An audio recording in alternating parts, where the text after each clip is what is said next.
kujisaulisha mimi ndio sitaki. Nini tatizo? Mbonde. Kaniambia kuna mahali tunaenda. Shangaa kanileta nyumbani na mabegi. Oya sikiliza. Acha upuuzi wewe. Niambia sasa kanileta nyumbani. Acha upuuzi. Kanibwaga hapa fika. Hiyo si ulikuwa unajua kabisa kama ni safari na mnatoka? Oh, ina maana kaja hapa kakubwaga yani ile ngai ile majirani wanakuona afu yeye akatimua. Ndio. Misielewi.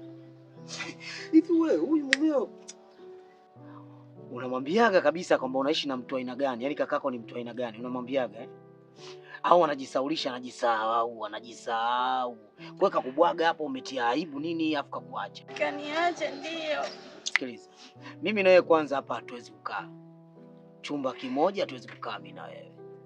Cha kukusaidia wewe zama ndichi kwa muda mfupi. Mimi nitaenda kuzungumza naye. Ila elewa mimi na wewe hatuwezi kukaa room moja. Mimi na midevu hii na wewe hivi. Sawa? Unatakiwa kurudi kwa mumeo. Kama umekunya umealisha utajua wewe. Rekebisha nyumba yako. Ndoa sio rahisi.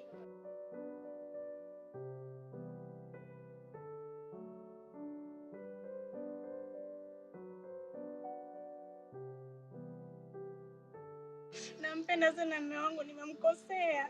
Please kaka, nakuomba kaniombe msamaha. Na imani atakuelewa. Ukienda na mimi hataweza kunielewa. Ukienda anaweza kukuelewa kaka. Nakuomba kakaangu, kaongee naye. Yaani nyinyi wanawake bwana.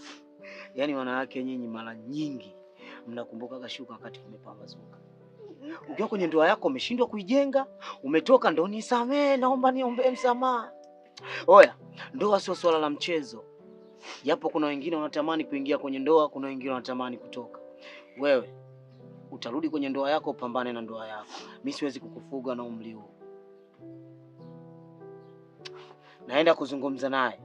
Na nikibaini kwamba wewe ndo mpuzi, ako kamdomo, nitadili nako.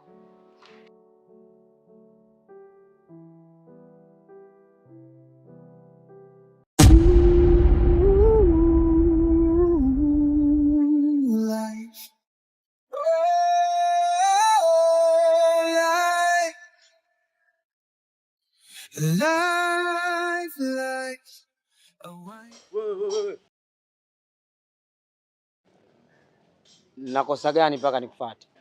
Wewe njoo. Oya sikiza. Yaani unavyoniita wewe njoo, yani utafikiri mimi mwizi au jambazi. Mimi ni raia mwema mzee. Wewe sema mimi nakosa gani?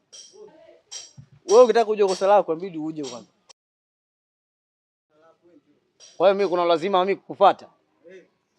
Wewe kaa vipi njoo? Kwa mimi nije? Njoo. Mimi nije au sio? Njoo basi.